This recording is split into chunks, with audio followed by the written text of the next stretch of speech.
सोलापूर शहरातल्या व्यापाऱ्यांना, सर्व व्यापारी प्रतिनिधींना घेऊन 2 दिवसापूर्वी जिल्ह्याचे पालकमंत्री दत्तात्रय भरणे यांना सोलापूर शहरातले जी कोरोनाचे रुग्ण कमी झाले आहेत त्याबद्दल शहरातले शिथिलता आली पाहिजे, निर्बंध उठवले पाहिजे, यासाठी सर्व व्यापाऱ्यांनी मिळून त्यांच्यासोबत निवेदन दिलं होतं.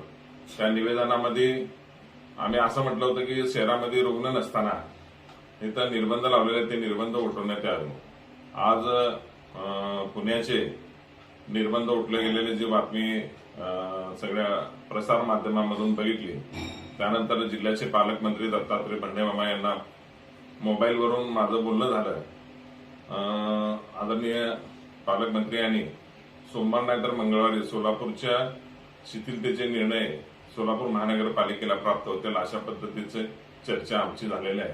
तरी आपल्या माध्यमातून सर्व व्यापारी बंधूंना की सोमवारी नाहीतर मंगळवारी सोलापूर शहरातली शिथिलताचा निर्णय राज्य सरकारकडून येण्याची शक्यता आहे. कृपया याची नोंद घ्यावी ही नम्र विनंती.